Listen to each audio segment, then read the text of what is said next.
Hello teachers, learners, and parents. Sir Jeff po, at your service. Alam nyo ba na meron tayong website na tinatawag na DepEd Commons? Ang DepEd Commons ay binuo upang gawing accessible ang pagtuturo at pag-aaral dito sa ating bansa gamit lamang ang inyong mga smart devices gaya ng cellphones, tablets, at computers. Dito ay maaari nating ma-access ang iba't ibang learning materials mula sa Department of Education. Meron itong mga interactive materials, electronic self-learning modules, at instructional video lessons mula sa DepEd TV na tiyak na makatutulong sa pag-aaral ng mga mag-aaral galing ka man sa public o private school. Walang problema dahil welcome ang lahat dito. Para ito sa mga guro, magulang at mga mag-aaral mula sa kinder hanggang grade 12, Alternative Learning System o ALS, at pati na rin ang special education. At huwag kang mag-alala dahil kahit walang load ay maaari mong ma-access ang mga learning materials. Tama! Libre ito. Ang kailangan mo lamang gawin ay i-on ang iyong data at buksan lamang ang iyong browser at i-type ang commons.deped.gov.ph. Alam na ba ng iyong mga kasamahang guro o mag-aral ang tungkol sa DepEd Commons?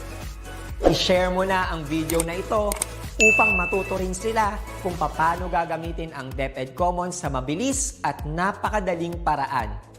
Muli, ito po si Sir Jeff at kita-kits po tayo sa DepEd Commons. Paalam!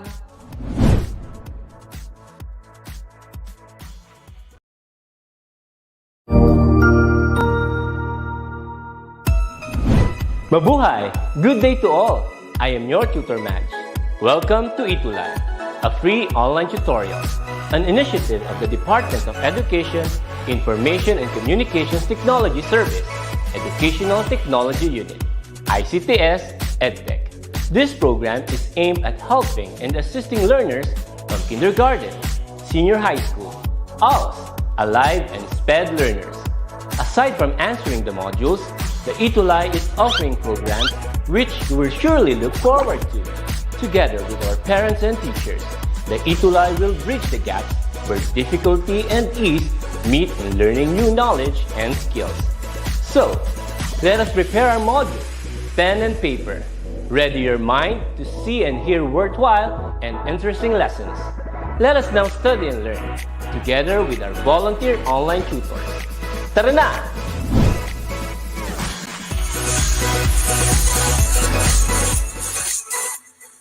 Hello! Hello, good evening everybody! Happy New Year!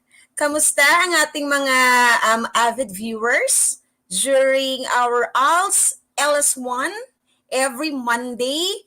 Ay, meron na tayo mga commenters sa ating comment section. Okay, once again, welcome to another episode of our ALS LS1 English class for our ALS learners. No? Happy New Year once again. Okay, shout out muna natin yung mga punctual natin this evening.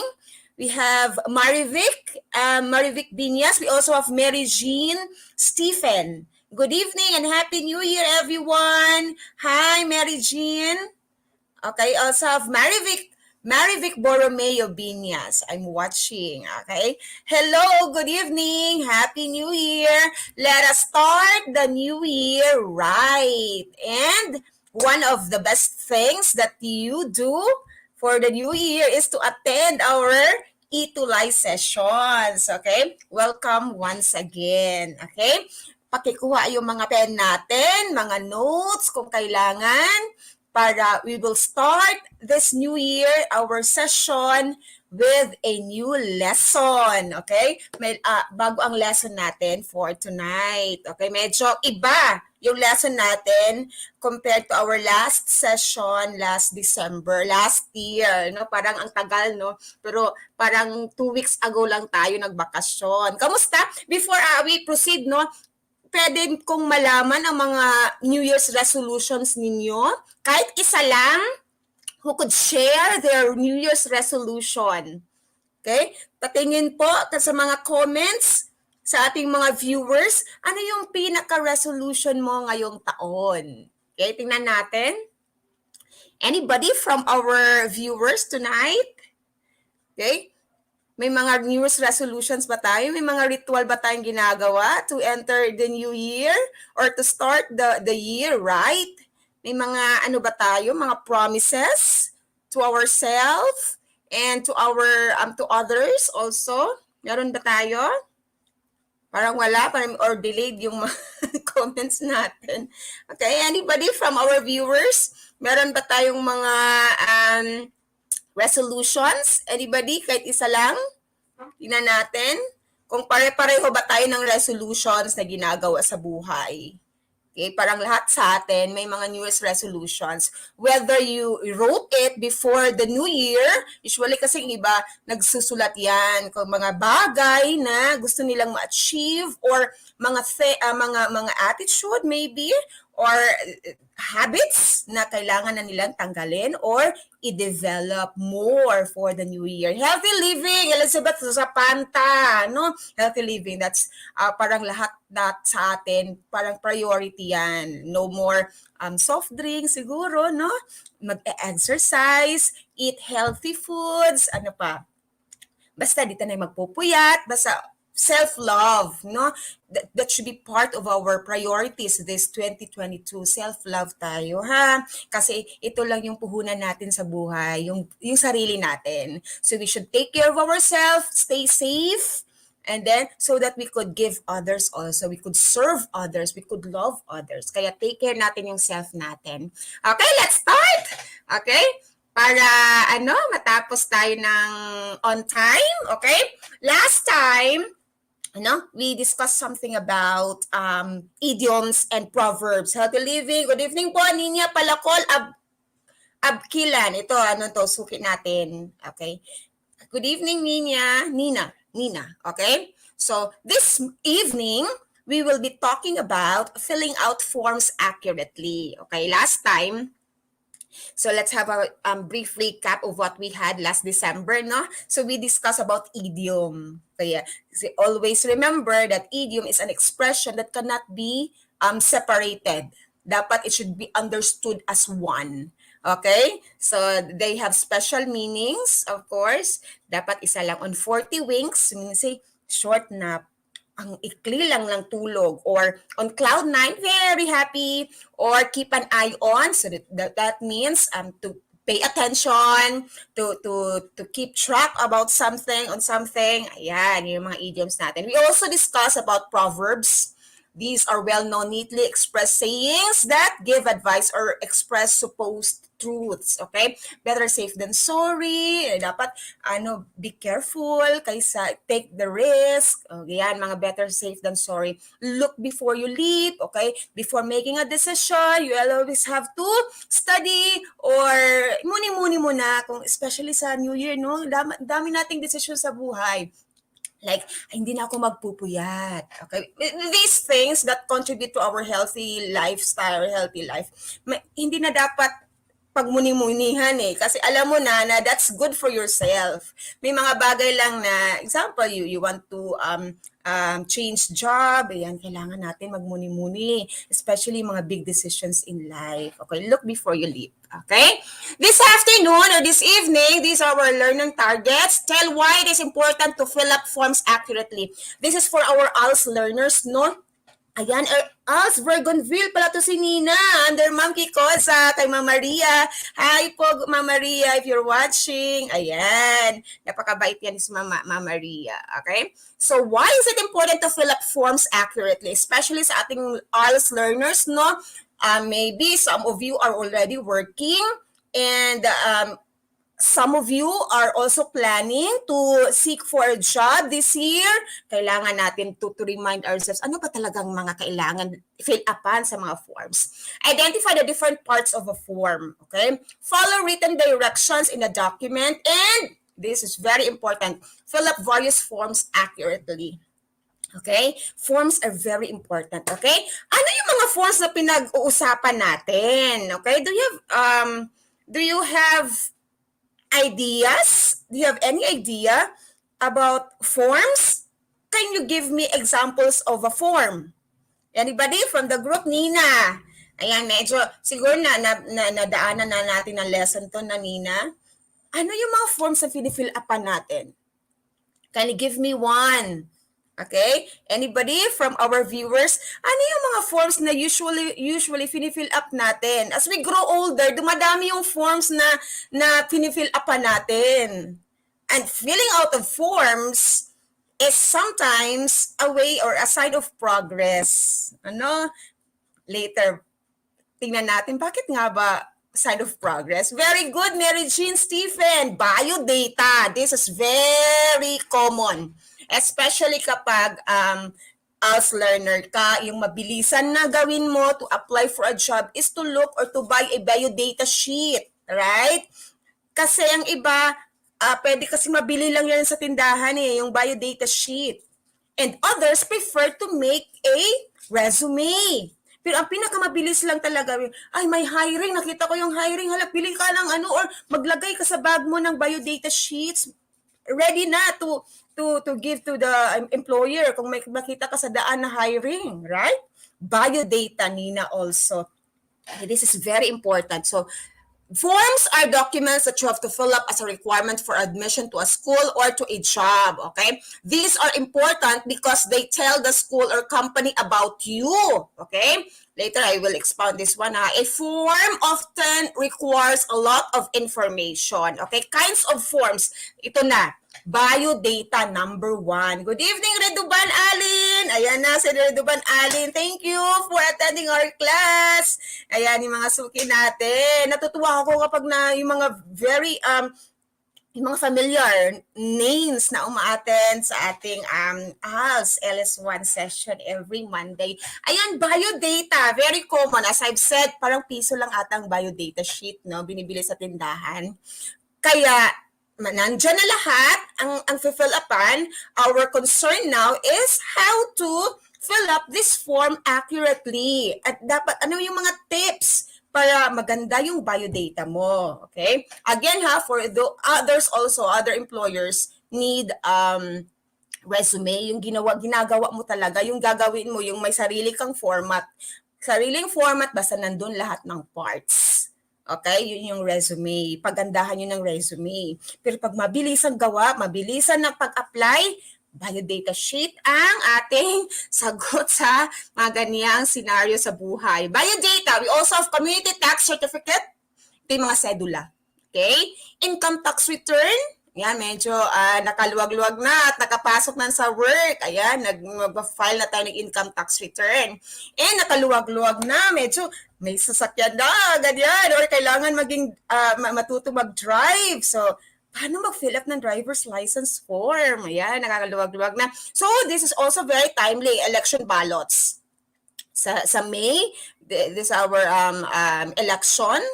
Kaya, for those who can vote already, ayan, medyo kailangan natin yan. And registration forms, in all forms. Lahat ng registration forms. Kasi, usually pare-pareho lang din naman yan ang hinihingi. Okay, mga basic and very important information about you. Okay, these are kinds of forms again: biodata, community tax certificate, income tax return, driver's license form, election ballots, registration forms. These are just some, yung mga common lang natin na na-fill upan sa buhay natin, okay? Biodata, we'll start with biodata, okay? Bio means life. Data means information. So this is information about you. So if you are making a biodata or if you are filling up a biodata, always see to it that it's true, it's accurate, because that is a paper form of you. Kaya if I were the employer and I'm reading and looking at your biodata, while browsing your biodata, I'm also imagining, especially if I haven't seen you, I'm also imagining this person. Kasi nandito na yung description. Nandito na yung personal profile. Okay? Nandito na yung address. So, I am imagining. Now, problem is, kapag ang biodata is mali-mali or worse is incomplete biodata. If I were the employer, why would I hire someone whose biodata is incomplete? So, doon ako sa mas complete. Remember, when you apply for a job, hindi lang ikaw ang applicant. Kaya not only pagandahan, but pagandahan in terms of qualifications talaga yan, ha? Qualifications, especially yung grades nyo. That's very, attachment naman yun, yung mga credentials mo sa school.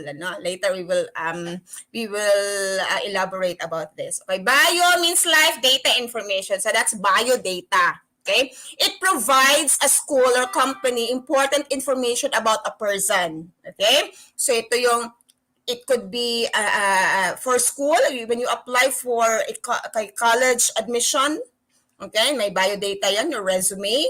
Okay? Pwede din sa work, okay, a company. This information will be used to evaluate whether you are qualified for a job or eligible for enrollment in a school. Kaya very important na you complete the information needed in a biodata. Okay? Kasi po, ito na yung ikaw. Ito na yung, you describe yourself in a holistic way.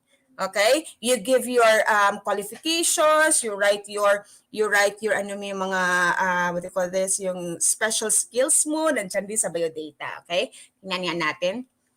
This is a sample biodata. Of course, look at this. Personal data, position desired. Okay?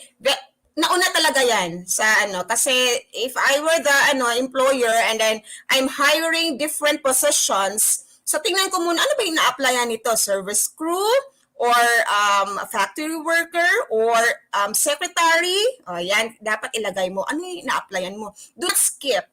Because if you skip, that means any job available. It's not good, it's not advisable. Kasi dapat ilalagay mo kung ano na lang available, yun na lang applyan ko, no. So if you think you are capable or you are qualified for that position, you write the position.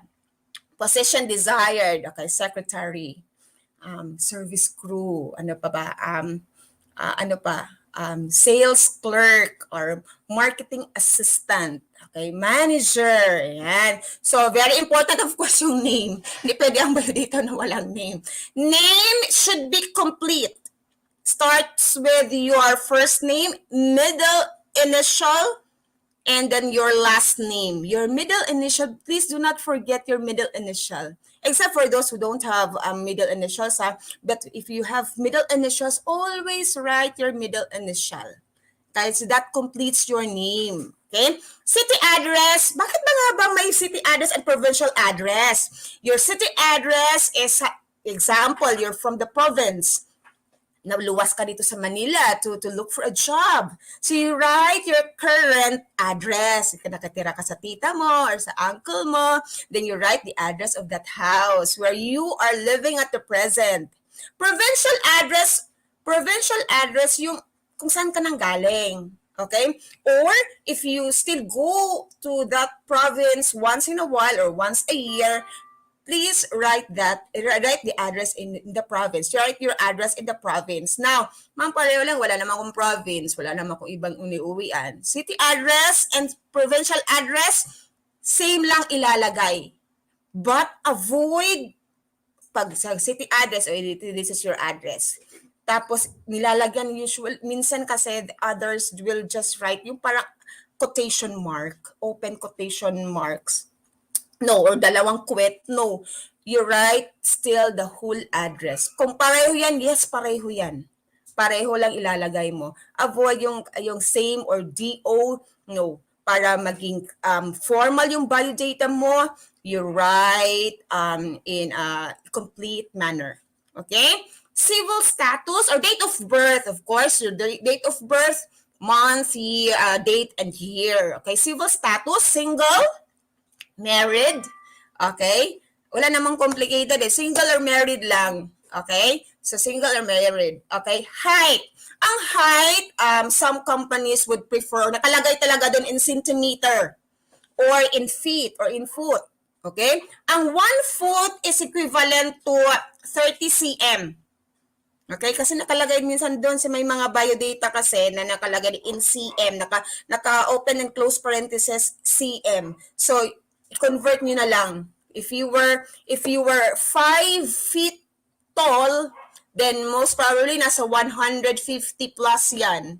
Kasi parang 1 foot is equivalent to 31 or 30, 30 point something centimeter. Okay? Yan mo na lang yun, i-convert. Okay? Yung religion mo, if you're a born-again Christian or Roman Catholic, you're right. No, I don't go to the church No, wag mo siyang skip. Wag mo siyang skip. Kung siguro, if you don't go to church muna, and then siguro yung saan ka bininyagan, ganyan, o yung sa family mo, ilagay mo pa rin. Okay? Color of hair, of course. Paano pag nagtina ako or nag-dye ako ng hair, employers prefer the natural color of hair. Lagay mo lang black or brown. Huwag mo lagay pink. Okay? Kasi employers prefer yung normal lang at natural color. Kasi pag medyo parang stylish ang dating, siguro lagay ng pink. Pero either brown or black lang ang ilalagay mo sa color of hair. Spouse, if you have wife or husband, you write his or her name. Address of your spouse, if you're living together, then the same address. If you're not living together, or he is in abroad or is in the province, you write the address also. Number of children, if any, and their dates of birth. Ayan, nakalagay talaga yan. Tapos, dapat neat. Okay, hindi if you have 3 children, so name, and then date of birth. And the next line, name, date of birth. Hindi yung sa mix or combine kasi kapag ako ang employer, maguguluhan ako. I will not read through your biodata pag magulo ang pagkasulat. Dapat arrange yan. Arrange ang pagkasulat and very neat. Avoid erasures. Okay? If you are filling out biodata, as much as possible, not as much as possible, but erasures are no. Hindi pwedeng may erasures. Okay? That is a reflection of you. Okay, dapat malinis at maganda ang pagkasulat. Arrange ang mga information. Especially to parang to 3 lines only. So you'll have to decide paano mo siya isulat. As long as the information asked are given. Okay, father's name, okay, occupation. Mother's name, occupation. Languages or dialects you can speak or write. If you can speak 3 languages, if you're coming from the province, then you could have Cebuano, Filipino, or English. No? Pwede yan. Tatlo. Pag 4, yes, mas maganda yung maraming na alam na language. Okay? Person to be notified in case of emergency, it could be your spouse, it could be your mother, it could be your father, it could be your guardian. Okay? Sa ating mga ALS learners. Okay? Address of that guardian, kindly specify also. Okay? Educational background, elementary, name of school, date graduated, kung kailan ka nag-grade. Date lang or year or a month and year is enough. Pwede na yon. Okay? High school, kung saan, graduated. College, kung nag-graduate ka sa college, then kailan ka nag-graduate. If not yet, lagay mo present or second year level or undergraduate. Okay? We also have employment record. Ang employment record is very important. If you have 3 employers already, later meron pala tayong slide niyan. I will elaborate more of this, ha? Okay, character references, meron din tayong slide later, okay? And resident certificate number, sa baba na tayo, ha? So, ito yung mga cedula. Issued at kung saan nakuha mo yung cedula, issued on, nasa cedula lahat tong mga information. TIN, tax identification number, kukuha mo sa BIR. Okay, NBI number, nandun yun sa form ng NBI. Passport, if you have, then dyan na sa gilid, nasa right part of your passport. Okay, place of issue, kung sa Manila mo, sa Pasay, Manila, lagay mo dyan kung saan, tsaka date. And very important yung signature. Okay, here. Look at this. Let's analyze, ha? Isagani de la Cruz is applying for a job, and this is his biodata. Photo. Blank. Kailangan ba talaga ang photo? Yes. Aside from the employer is imagining the person described in the biodata, at least man lang kahit papano ay may direction yung imagination niya about this person. Photo is very important. And for biodata, 2x2 picture is required. Okay? Sa Danny de la Cruz, mali pa. Nilagay niya sa possession desired. Name dapat, wala na tuloy ang name. Okay? Palanan Street, Makati, city address. What's wrong with this? Anong wrong ng Palawan Street, Makati? Anong mali dyan? Medyo hindi complete ang address. Dapat complete. Number ng house. Okay? Provincial address, hindi, blank pa rin. So, in short, hindi maganda ang biodata ni Isagani de la Cruz. March 29, okay, correct. Date of birth. Civil status, ayan, napunta ang height doon sa civil status. Okay? So, mali na naman. Okay, religion, Catholic or Roman Catholic. Okay? Color of hair, black. Spouse, none. Okay, no problem na if you don't have spouse. Okay, date of birth, okay na. Sex, male. Okay, place, wala na naman. And there's erasure, Filipino. Hindi siya sure kung Pilipino ba ang lalagay niya or Filipino with wrong spelling. Okay, the 2 L's kasi to eh. Okay, and telephone, so hindi din maayos ang pagkalagay. Color of eyes, brown. Hindi po complete ang inyong information, Isagani de la Cruz. Yes. If I were the employer, hindi to pwedeng, parang hindi, pinaka-last choice ko ito kung tatanggapin ko. Okay? Kaya, be careful in filling out biodata. Complete dapat. Complete in the sense kapag wala, ilagay mo none. Okay? NA, pag not applicable. Basta lahat ng blanks dyan, lalagyan mo yan ngayon ng answer. Okay? Next. Okay?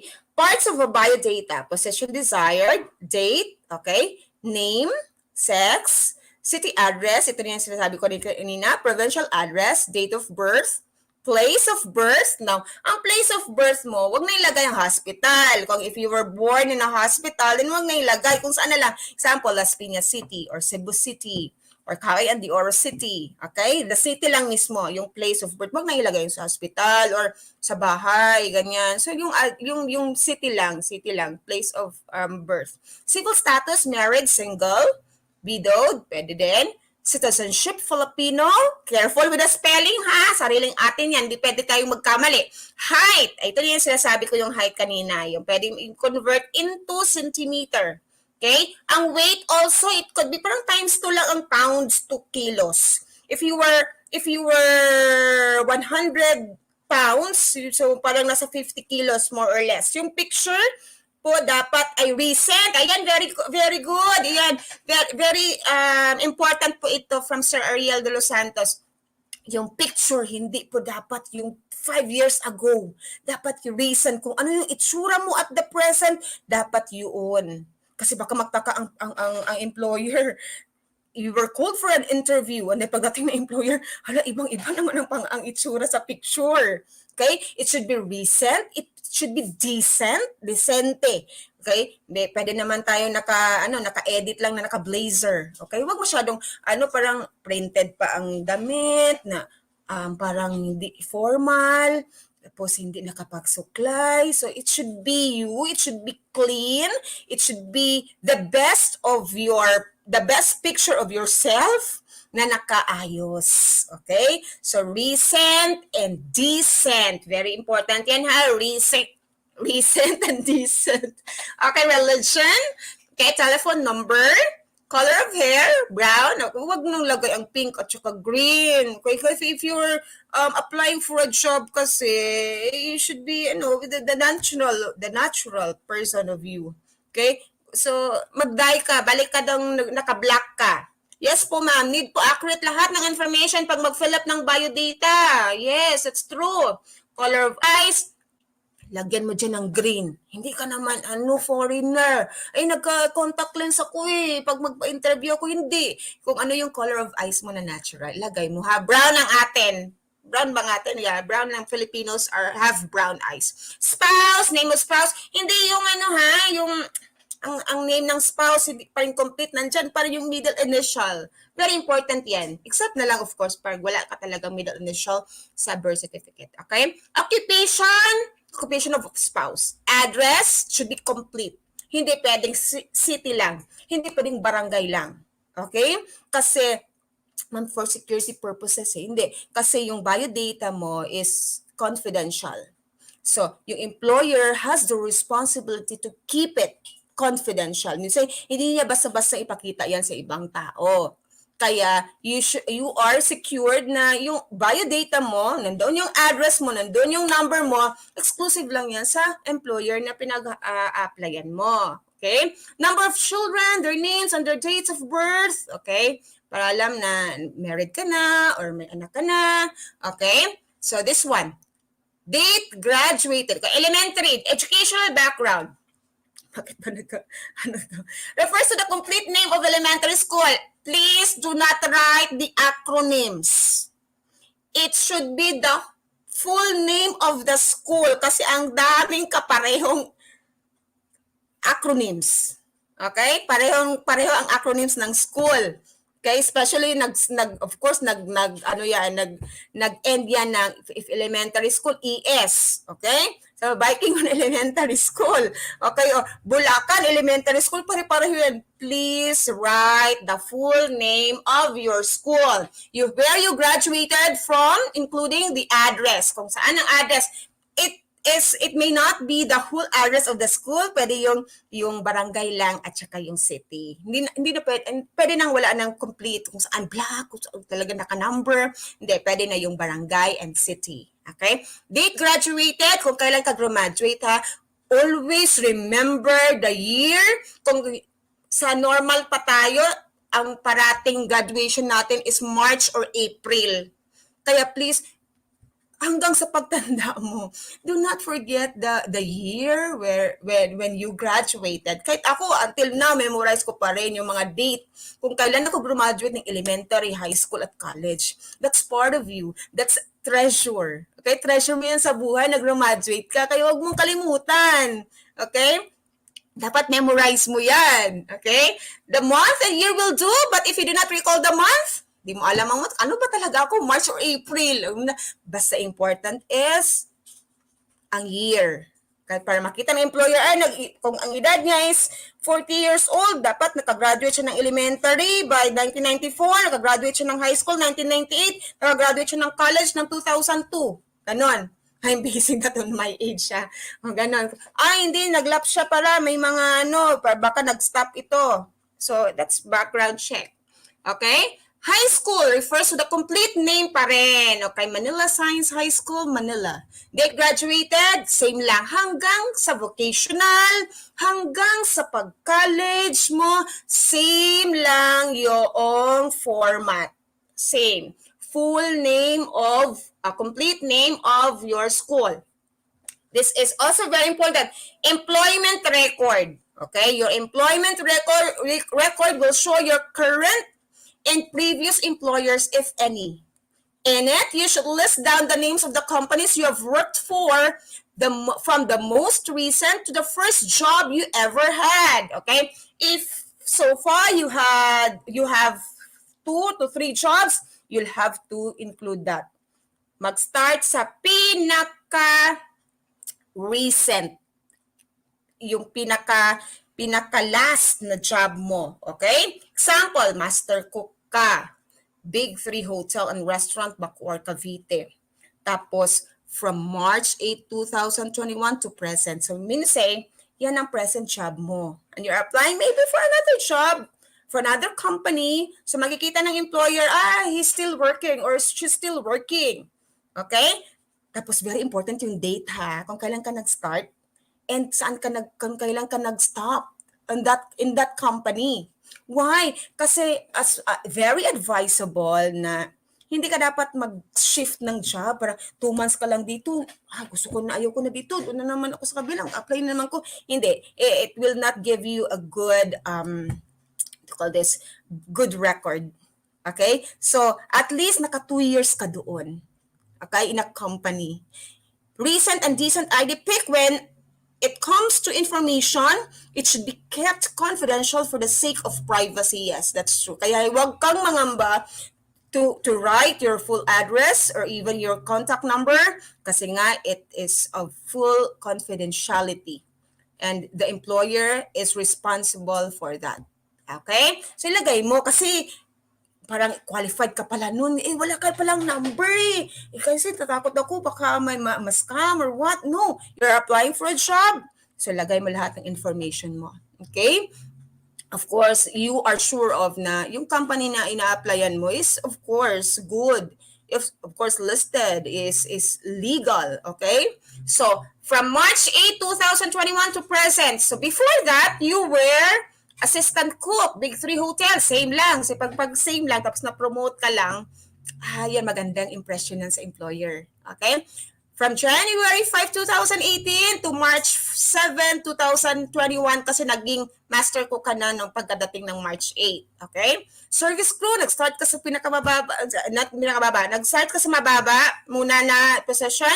So you were working as service crew sa Lucky 7 Restaurant, Lapu-Lapu, Cebu, April 1, 2015 to December 31, 2017. Tapos parang hindi ka na bakante sa work mo, no? So, very important to write the date, the inclusion. Kung kailan ka nag-start and nag-stop in that company. Para makikita na maganda ang record nito. Maganda ang track ng employment ng taong ito. Okay? Kaya avoid talaga na mag-shift ka ng job kahit maka 1 year ka lang. Very advisable ang 2 years. Okay? Huwag mag-shift ng mag-shift. Pag kaya mo pang mapagtsagaan, pwede ba kaya mo pa, alam mo yun, to go on and make the best out of that job, then go para maganda ang record natin. Okay? Next. Are you still with me? Recent, decent winner. Okay. Yan, si Mary Jean Stephen. Taga-asaan si Mary Jean? Stephen? Ay, ito ba yun si Nina pala yung taga-Verdant. Okay, character references. These are people who may tell the company to which you're applying how you are as a worker. You should indicate the complete names, positions held, and complete addresses. And contact number. Nakalimutan ko pala dyan ang contact number. Okay, look at this. Examples. Cagayan de Oro City. I'm from Cagayan de Oro City. Kakauwi ko lang from there. Na naabutan ako ng Typhoon Odette. Hello, Mary Jean, Stephen. Taga-Cagayan po ako. Okay? So, we also have, ito, just example. Okay? Example lang po natin ito, ha? Ito yung mga information needed for character references. Pag isulat mo siya in a biodata, okay? Dapat maganda ang spacing, at start sa what you call this possession, star paper company, name of the company, dapat pala next line yan. Lumbia National High School. Ayan, from Mary. Are you a teacher, ma'am, or a student? Lumbia National High School. I'm from Ipunan. Okay. Josie L. Cruz, okay, supervisor, Star Paper Company, 434 Bonnie Avenue, and Mandaluyong City, 87245. Yan, dapat ang nandyan, ha? Very important. Yung name, yung position, and the company, and the address of company. Are you a teacher? Teacher, ma'am? Mary Jean? Or ALS learner? Okay? Mandaluyong City, and very important, yung avoid skipping the line for contact number. Minsan ayaw mo magpa-contact yung mga taong yun. And employers nowadays need to contact these persons to verify your qualifications. Okay? Kung tama bang pinagsasabi nito, or you could give the what do you call this? Could describe you well as a worker. Okay? I am a teacher. Hi, ma'am. Mary Jean. Teacher si Ma'am Mary Jean sa Lumbia National High School. Malaki ang school na yan, ma'am. Dumaan ako dyan before Christmas. Parang after Bagyo. Okay, naabutan kami ng Bagyo dyan. Okay, notice if applicable. Asan tong notice na? Okay, Nina. Okay, Abkilan. Okay, let's go. Let's continue. Okay, another could be Nestor Villanueva, manager, fast tracking services, Pabayos Street, Cagayan de Oro City, and cellphone number.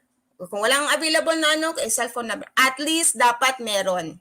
Okay, cellphone or telephone number. Okay?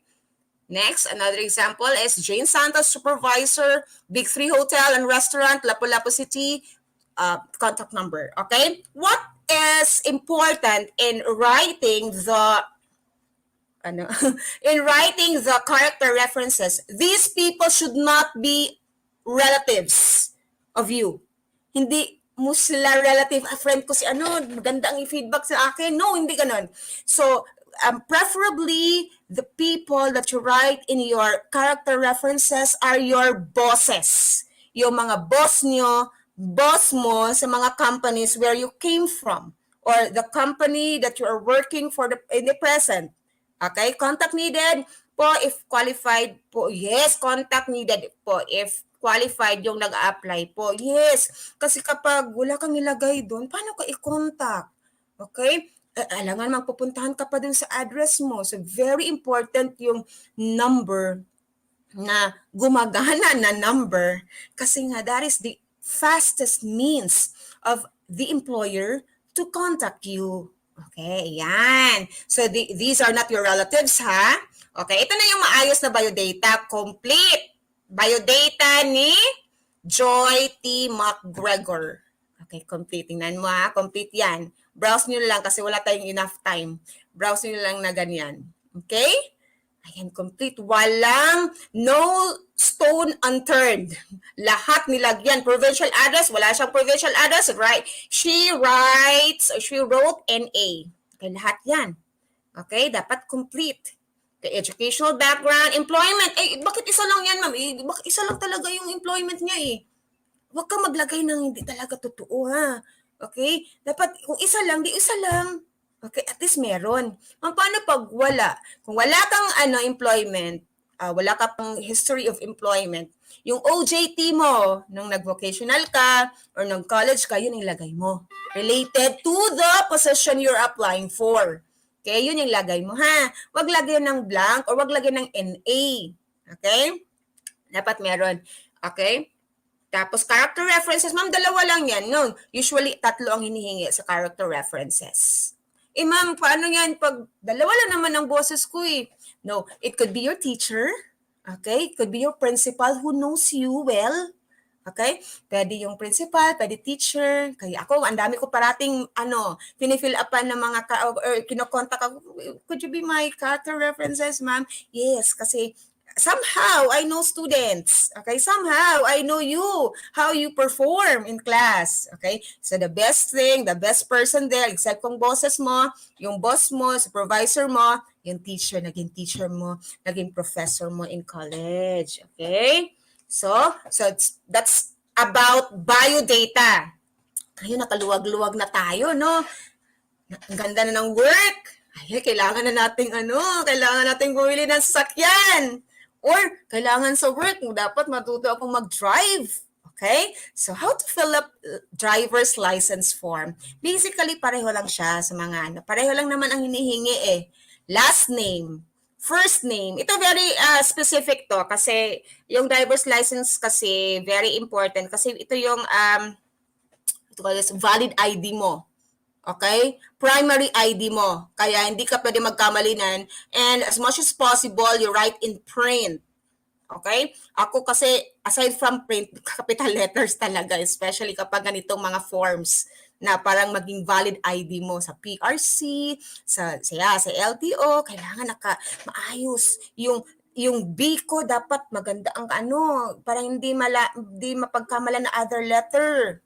Okay? Yung O ko, dapat maayos ang pagkalagay ng O para baka mapagkamalang G. Okay? Yung number, okay, number din ng bahay could be, dapat maganda din ang pagkaayos. Kasi mahirap magpa-change ng information kapag primary ID. May proseso pa yan. Tsaka matagal ang proseso. Kaya be careful when filling out forms na for primary ID mo. Okay? So, first name, nationality, sex, civil status, pareho lang sa data natin. Date of birth, very, specific. Day, month, year.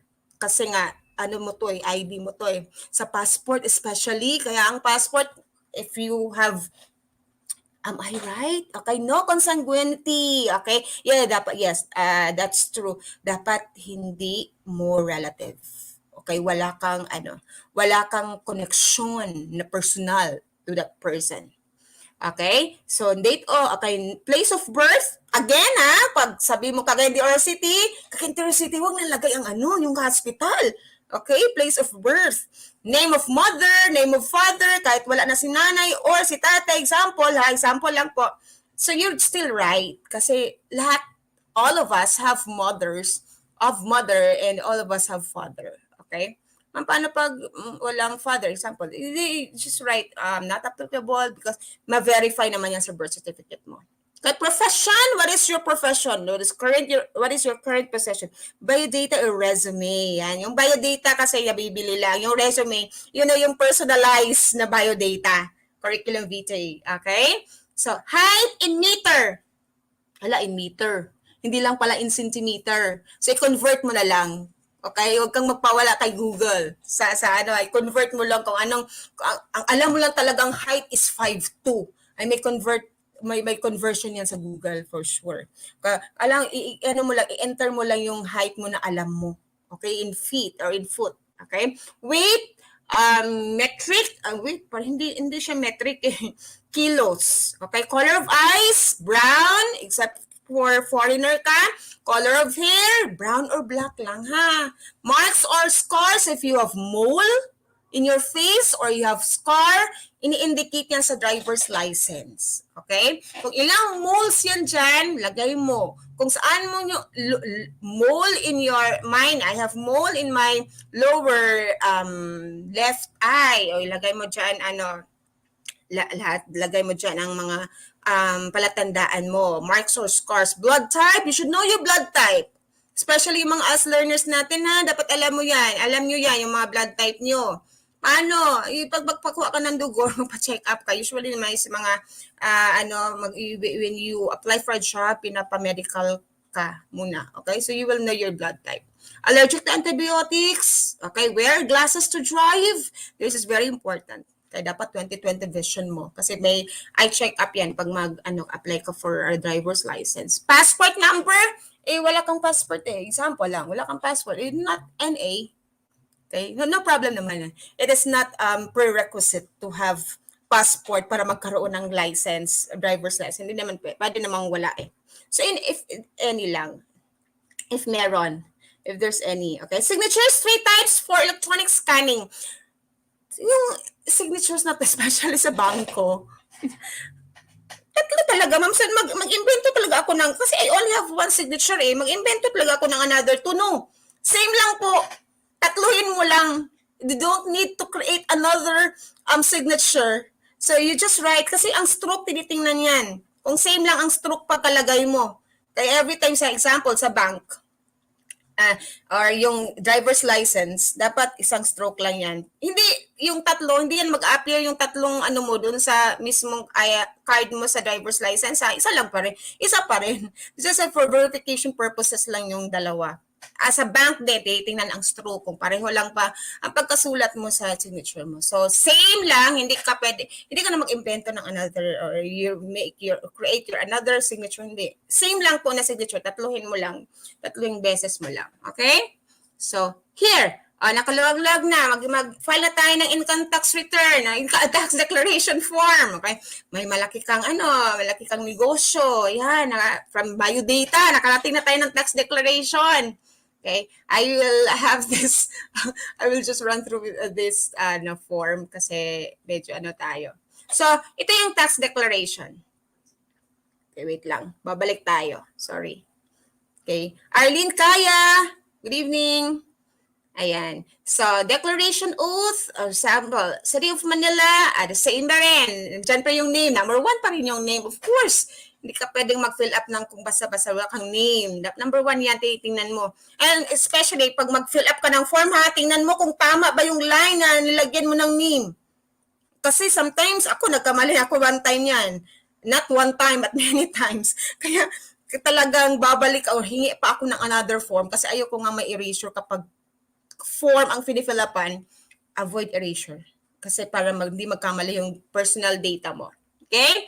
Name, citizenship, ICR number if an alien. Hindi alien yung alien ha. Alien for foreigner. Kapag foreigner ka, if you're not a Filipino, so ICR number. May ICR number yan. International, something na meron tayo sa next slide. Okay?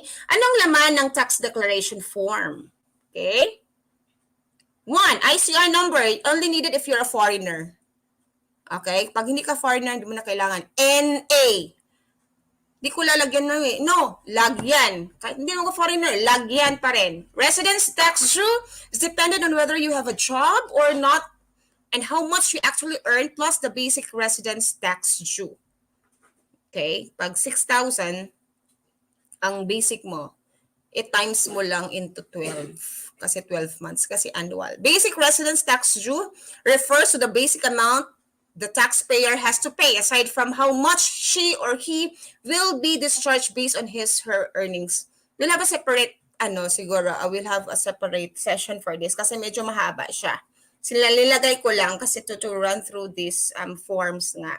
So additional residence tax refers to the amount the taxpayer has to pay depending on his or her total earnings for the year. Meron po itong computation. Now, if you are filling out this form, syempre nasa BIR ka or you are in front of a person who is knowledgeable about tax. Example, nasa HR ka, yung HR, memorize na to, alam na nila lahat to. So, do not hesitate to ask. Especially if you're in doubt about the information, yan, cedula yung community tax certificate yun. Nina, that's it. That's the cedula. Okay? Do not hesitate to ask questions from a person who is knowledgeable. Example, itong tax. Ito, usually, nag-fill up ka nito doon sa mismong BIR. Kaya huwag ka maglagay-lagay doon ng kung ano-ano kasi you'll have to ask. Personnel, may malaking information doon and they're very willing to give you the answer to your questions. Basta wag ka lang magkamali, okay? Next. Total, okay, is equal to the amount identified in the residence tax due. It depends upon yung ina-apply mo na tax ha. Okay, prior residence certificate number refers to the number of your previous residence certificate. Cedula po ito. Okay, date refers to the date you got your previous residence certificate. Nandun po yan sa cedula. Okay, place kung saan mo nakuha yung cedula. Ang cedula, please, hindi tayo mangdarahaya sa cedula. Kapag student ka, ang liit lang ng babayaran mo. Kapag, if you are a professional and you're earning this much, you'll have to declare it. Kasi very important po talaga yung number ng cedula. Okay, so you'll have to declare kasi nga, if you're earning 30,000 a month or 20,000 a month, you'll have to declare it. Kasi, yes, mas mahal talaga ang tax mo. Ang babayaran mo sa cedula lang yun. Gusto ko mag-student lang, ilalagay ko student for ukado lang, 5 pesos lang ata. Pag-student, no. If you are earning, di tayo magmandaraya sa ating sariling gobyerno. Okay? Kasi we pay to our professionals. This is for Filipino people pa rin. Kaya kung ano yung income mo, ilagay mo pa rin doon. Okay, signature and certification filled up by the administrator. Ayan yung finifill up pa ng tao dyan sa naghihingi ng sa BIR. Okay? Okay, let's check. Ito na yung last natin na slides. Okay, I hope still recall this is very common lang, yung mga answers. Okay? You still recall our tips on filling out forms accurately. Number 1, make sure that the information you are giving is blank and blank. Writing an incomplete address, for example, may make it difficult for the company you're applying to contact you by mail. Anong answer sa mga blank na yan? Anybody? Make sure that the information you are giving is blank. Can you give me answer? One answer.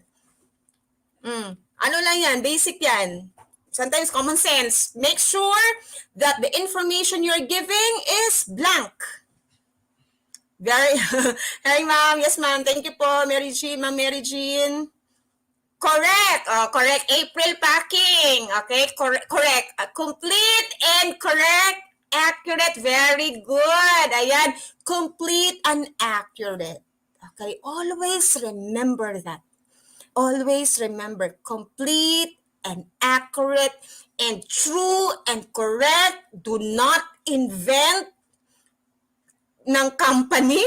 Kasi if I were the employer, talagang hahanap, especially if you're applying for a job that, gives you big salary, kailangan na-verify natin yan. If I were the employer, mag-research muna ako sa applicant. Okay? Complete and accurate.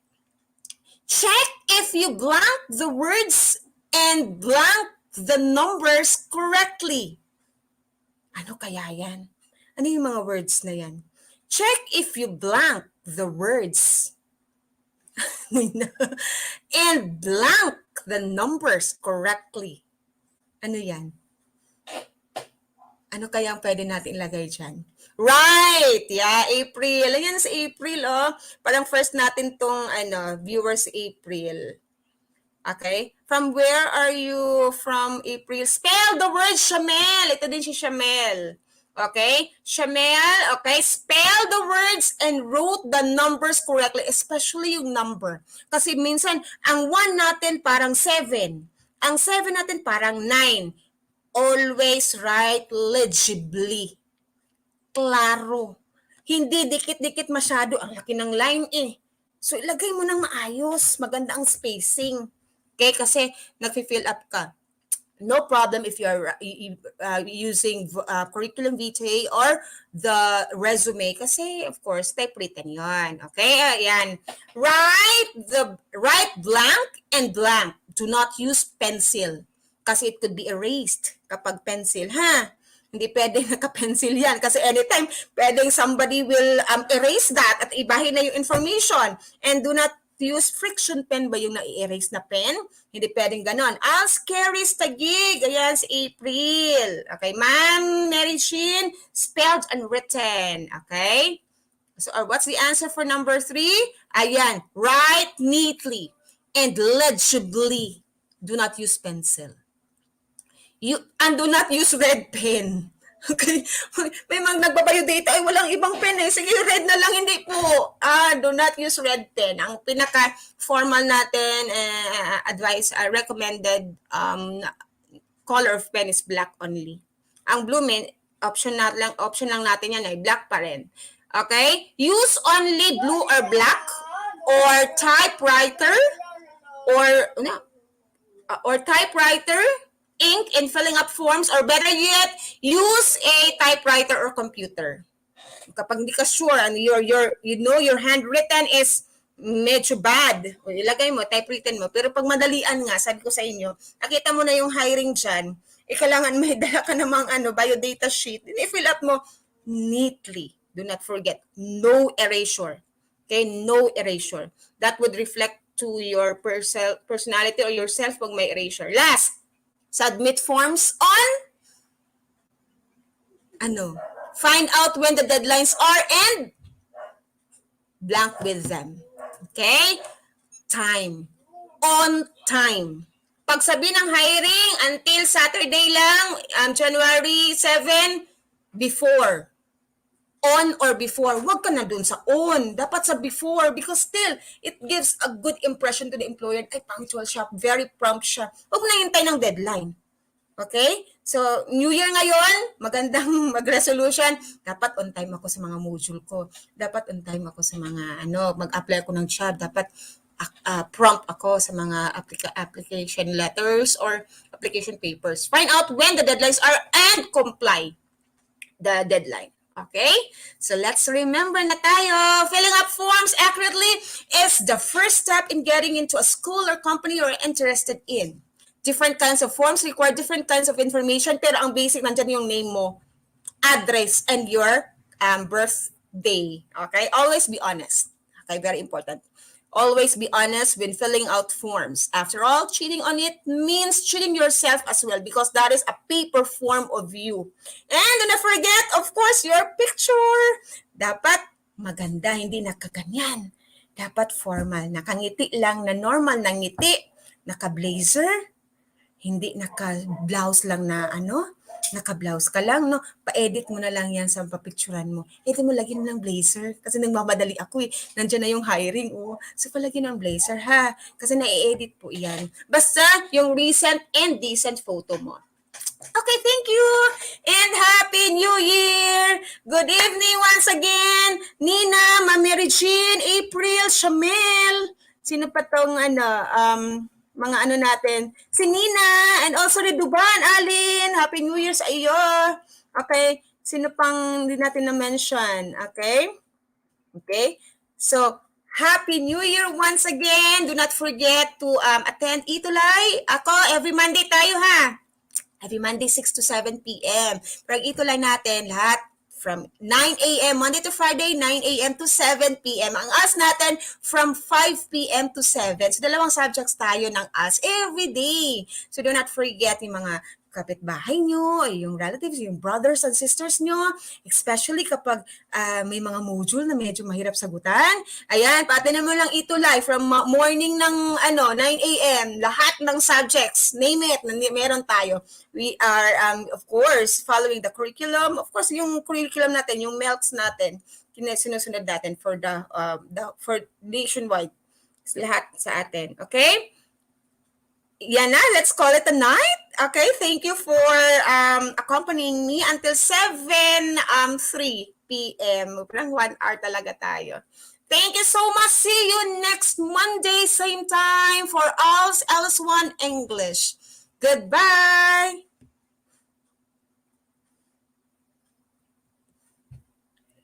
On time. Okay.